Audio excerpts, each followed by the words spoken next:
Hi hello வணக்கம் welcome back to my channel. இது வரைக்கும் கனவு இல்லம்ங்கிற டாப்பிக்கில் ஸ்டேஜ் பை ஸ்டேஜாக கன்ஸ்ட்ரக்ஷன் ஒர்க்கை நம்ம போட்டுட்ருக்கோங்க.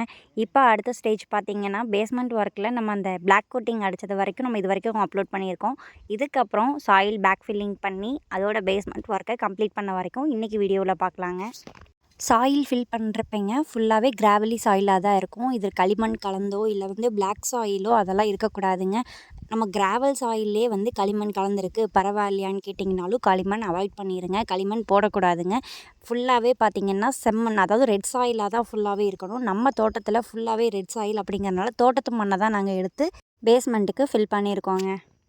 பேஸ்மெண்ட்டுக்கு சாயில் ஃபில் பண்ணுறப்ப ஃபுல்லாகவே சாயில் ட்ரையாக தாங்க இருக்கணும், வெட்டாக இருக்கக்கூடாது. ஈரப்பதமாக இருக்க சாயில் எடுத்து பேஸ்மெண்ட்டுக்கு ஃபில் பண்ணக்கூடாதுங்க. பேஸ்மெண்ட்டுக்கு மண் போடணுங்க. சுற்றியும் நம்ம காம்பவுண்டுக்குள்ளேயும் தளத்தை ஏற்றுறனால அதுலேயும் மண் போட்டு ஃபில் பண்ண வேண்டியது இருக்கனால ஃபுல்லாகவே நம்ம தோட்டத்தில் இருந்து எடுத்துக்கலான்னு ட்ரைலர் யூஸ் பண்ணி ஜேசிபியை வச்சு ஆல்ரெடி மண்ணெல்லாம் கொண்டு வந்து கிட்டத்தட்ட ஒரு 30 யூனிட் 40 யூனிட் கிட்ட இருக்குங்க. அவ்வளோ மண்ணை நாங்கள் கொண்டு வந்து சேர்த்துட்டோம் பில்டிங்க்கு பக்கத்துலேயே. அதிலேருந்து தான் ஒரு நாள் ஜேசிபி வர சொல்லி இந்த ஒர்க்கை முடிஞ்சோடனே கட்டி முடிச்சு கோட்டிங் அடித்தோடனே உள்ளே தூக்கிட்டு வரப்போ ஜேசிபியை வச்சு ஃபில் பண்ணிட்டோங்க.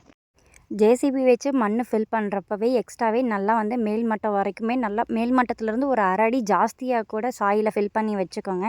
ஏன்னா தண்ணி விடுறப்ப சாயில் இறங்கும். அப்படி இருக்கப்போ நமக்கு அந்த மட்டம் கம்மியாயிருங்க. அதுக்கப்புறம் நம்ம ஆள் விட்டு மண்ணள்ளி கொட்டுறது ரொம்ப ரேர் ஆயிரும். ஒர்க்கு லேட்டாகவும் ஆரம்பிக்கும். அதனால் முன்னாடியே எக்ஸ்ட்ரா போட்டு வச்சுக்கிட்டோம்னா நமக்கு தண்ணி விடும்போது இன்னும் கொஞ்சம் இறங்குங்க.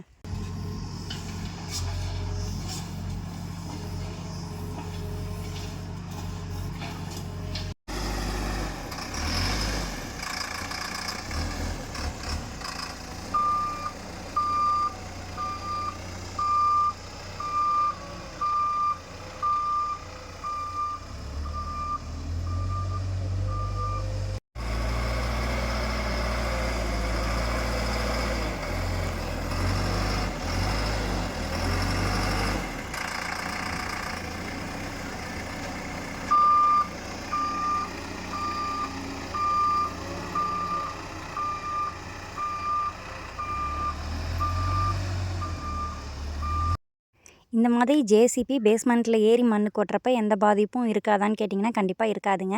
நம்ம அந்த கட்டுற இடத்துல செங்கல் கட்டுற இடத்துல மட்டும் நம்ம மேலே அது மேலே ஒரு சாயில் போட்டு நம்ம ஃபில் பண்ணிவிட்டு டயர் ஏற்றணும் அப்படின்னா எட்ஜஸ் எதுவுமே உடையாதுங்க. அதுவும் மேலே கொட்டிட்டு ஒவ்வொரு ரூமாக ஃபில் பண்ணி ஒவ்வொரு ரூம்குள்ளேயும் போய் ஜேசிபியே மேலே ஏறி பேஸ்மெண்ட்டில் போட்டாச்சுங்க.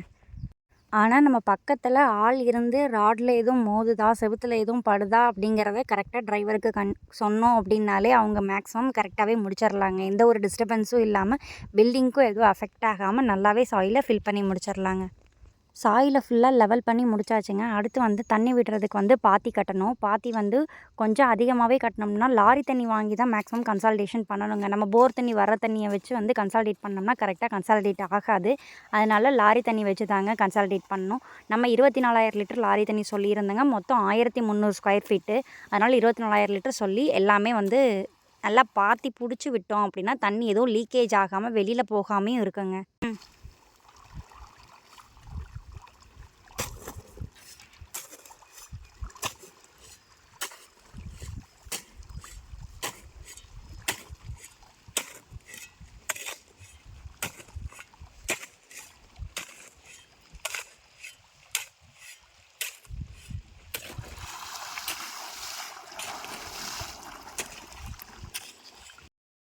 ஒவ்வொரு ரூமுக்குமே தனித்தனியாக பாத்தி பிடிச்சி தாங்க தண்ணி விடணும். ஃபஸ்ட்டு தண்ணியை ஃபுல்லாக விட்டுருங்க. நல்லா தண்ணி இஞ்சி மேலே தேக்க வரும்போது அதுக்கப்புறம் கடப்பாரை போடுங்க. அப்போ தான் தண்ணி கொஞ்சம் கொஞ்சமாக கீழே இறங்கும். ஃபஸ்ட்டே நம்ம கடப்பாரை போட்டு குத்திக்கிட்டு இருக்க வேண்டாம். ஃபஸ்ட்டு அது இஞ்சுற அளவுக்கு இஞ்சட்டுங்க. அதுக்கப்புறம் நம்ம கடப்பாரை போட்டு ட்ரை பண்ணிக்கலாங்க.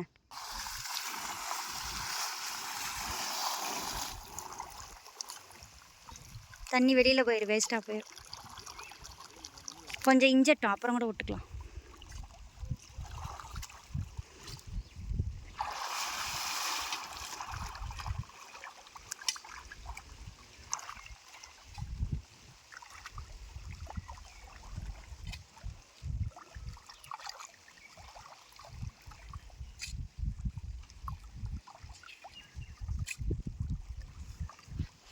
ஃபஸ்ட்டு ஒரு ரவுண்டு நல்லா ஃபுல்லாக பில்டிங்க்கெல்லாம் தண்ணி விட்டுட்டுங்க. விட்டுட்டு தண்ணி தேக்கமாகி நல்லா கடப்பாரை போட்டு குத்தி விட்டதுக்கப்புறம், நல்லா இஞ்சினதுக்கப்புறம் மறுபடியும் ஒரு ரவுண்டு தண்ணி எடுத்து விடணுங்க. இதே மாதிரி ஒரு 3 டைம் விட்டுருக்கோம். ஏன்னா நம்ம காலை வந்து 3 அடி அந்த ஹைட்டுக்குள்ளே டெப்த்துக்குள்ளே இறங்கணும்.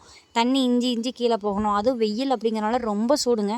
இதே மாதிரி நிறுத்தி நிறுத்தி இஞ்ச விட்டு விடுறப்ப நல்லா கீழே டெப்த்து வரைக்குமே தண்ணி போகிறக்கு சான்ஸ் இருக்குங்க. இல்லைன்னா கீழேலாம் வந்து தண்ணி பாயாமல் நின்றுக்குங்க. அப்போதைக்கு மேலே நிறைஞ்சிருச்சு போதும்னு ஆஃப் பண்ணிட்டோம் அப்படின்னா கீழேலாம் பார்த்தீங்கன்னா தண்ணி இறங்கியிருக்காதுங்க. அப்போ நாளை பின்ன வந்து இந்த பில்டிங் இறங்குறதுக்கான சான்ஸ் ரொம்ப அதிகமாக இருக்குங்க.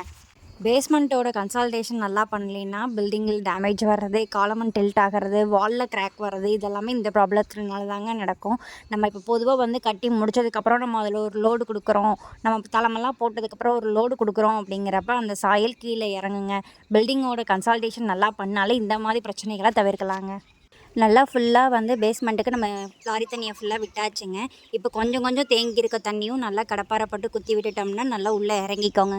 அது ரொம்ப ட்ராப் பை ட்ராப்பாக தான் ஒவ்வொரு லேயராக இறங்கும். அதனாலவே டிலே ஆகுங்க.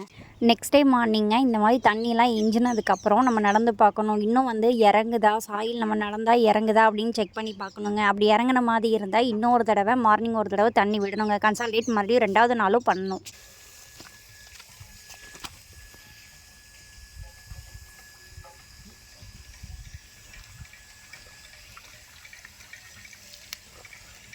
மறுபடியுமே போர் தண்ணி விட்டு சரி கேப்பாக இருக்கிறதுக்கெல்லாம் ஃபில் பண்ணிக்கலாம் அப்படின்னு நினச்சோங்க. ஆனால் வந்து தண்ணி விட விட இன்னுமே கீழே போய்கிட்டே தான் இருந்துச்சு. அதனால சரின்னு 6000 லிட்டர் மட்டும் மறுபடியும் வாங்கி அடுத்த நாள் காலையிலையும் கன்சால்டேட் பண்ணோங்க.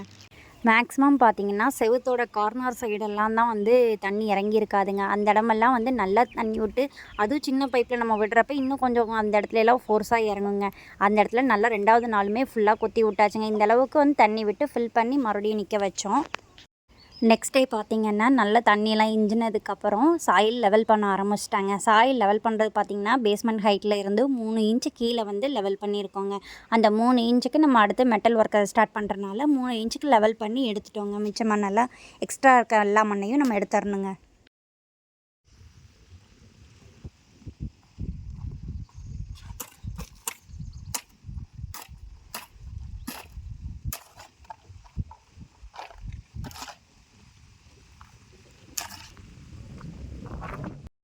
ஃபுல்லாக ட்ரை ஆகிற அளவுக்கு 2 நாள் விட்டுறணுங்க. நல்லா ஈரப்பதம் போனதுக்கப்புறம் நம்ம கரையான் மருந்து ஊற்றணுங்க. பொதுவாக இப்போ வந்து செம்மண் காடாக இருக்குது, ஃபுல்லாகவே நம்ம தோட்டங்காட்டில் நம்ம வீடு கட்டுறோங்க அப்படின்னா கரையான் மருந்தெல்லாம் கண்டிப்பாக ஊற்றிக்கோங்க. என்னடா கெமிக்கல்லாம் முன்னாடியே ஊற்றணுமா அப்படின்னு கேட்டிங்கன்னா, பின்னாடி காலத்தில் நம்ம நிலவு கபோர்டு இதெல்லாம் அடிக்கிறப்ப கண்டிப்பாக அந்த மரத்துக்கு வந்து கரையான் பிடிக்கிறதுக்கு சான்ஸ் இருக்குங்க. இப்போ கட்டின பில்டிங் இருக்குது, அதுக்கு நாங்கள் என்ன பண்ணுறது கரையான் பிடிக்குது அப்படின்னு கேட்டிங்கன்னா, இதுக்குமே அந்த பாக்ஸில் டீட்டெயில்ஸாகவே கொடுத்துருக்காங்கங்க. அந்த கேன்லேயே நம்ம ஹோல்ஸ் மாதிரி ட்ரில்லரில் போட்டு அதில் ஸ்ப்ரே பண்ணி விட்டோம்னாலும் கரையான் வந்து வராது அப்படின்னு சொல்லியிருக்காங்க. இது தாங்க நோ டெர்மைட். இதை தாங்க நாங்கள் யூஸ் பண்ணுறோம். இதுக்கு இந்த பிராண்டு தான் வாங்கணுமா அப்படிங்கிறதெல்லாம் இல்லைங்க. நீங்கள் எது வேணாலும் ப்ரிஃபர் பண்ணிக்கலாம். நம்ம இந்த பிராண்டு தாங்க 5 லிட்டர்ஸ் வாங்கியிருக்கோம். இதை தண்ணியில் கலக்கி தான் அடிக்கணும். இதில் டீட்டெயிலாகவே கொடுத்துருக்காங்கங்க. எந்த ஆல்ரெடி இருக்க பில்டிங் ஓல்டு பில்டிங்காக இருக்குது, இல்லை இப்போ கட்டுற பில்டிங்க்கு எங்கெங்கே யூஸ் பண்ணணும் அப்படிங்கிறதையும் தெளிவாகவே கொடுத்துருக்காங்கங்க. இப்போ நம்ம நியூவாக கட்டுற பில்டிங்க்கு ஃபவுண்டேஷன் ஒர்க்கில் வந்து நம்ம யூஸ் பண்ணலைங்க. இப்போ நம்ம பேஸ்மெண்ட் ஒர்க்கில் தான் இதை யூஸ் பண்ண போகிறோம். அதை எப்படி யூஸ் பண்ணுறோம் அப்படின்னா, ஒரு 1-1.5 அடி கேப்பில் வந்து நம்ம கடப்பாரையை ஒரு அடிக்கு கீழே இறக்குற மாதிரி ஹோல்ஸ் மாதிரி போட்டுக்கணுங்க. அந்த ஹோல்ஸில் நம்ம வச்சுருக்க டெர்மைட்டை வந்து நம்ம தண்ணியில் கலக்கி ஒரு கப்பில் எடுத்து ஊற்றணுங்க. எல்லா ஹோல்ஸ்லேயுமே பரவலாக ஊற்றி விட்டுட்டு ஃபுல்லாகவே செட்டில் ஆகிற வரைக்கும் ஊற்றிடணுங்க.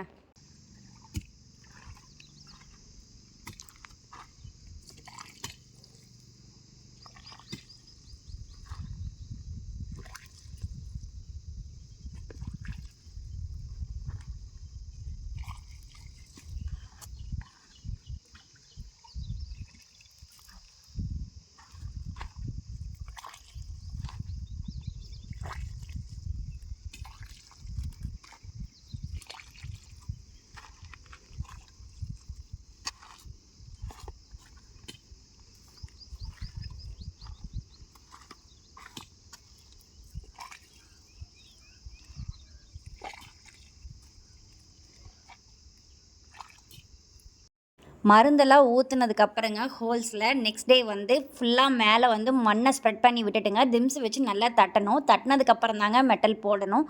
இது நம்ம எல்லாமே தண்ணி ட்ரை ஆனதுக்கப்புறம் தான் செய்கிறோங்க. கன்சால்டேஷன் பண்ண உடனே அடுத்த நாளே வந்து தொடர்ந்து பண்ணக்கூடாதுங்க. இது 2 நாள் ட்ரை ஆனதுக்கப்புறம் தான் இந்த ஒர்க்கு பண்ணுறோங்க.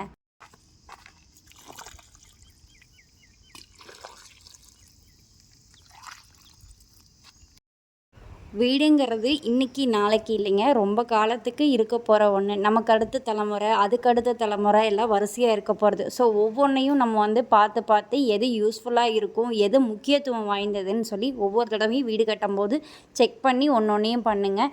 வீடு சூப்பராக அமையும், நல்லபடியாக அமையும். மேலே மண் க்ளோஸ் பண்ணி திம்ஸு போட்டதுக்கப்புறங்க எப்பயும் போல் மெட்டல் ஒர்க் ஸ்டார்ட் பண்ணுறோம். அதுக்கு முன்னாடி மால் வச்சு அளவு பார்த்துக்கணுங்க. 3 இன்ச் எல்லாத்துக்கும் ஈவனாக இருக்காங்கிறத மால் வச்சாங்க செக் பண்ணோம். அதுக்கு தான் அந்த செங்கல் வந்து அளவு வச்சுருக்கோங்க.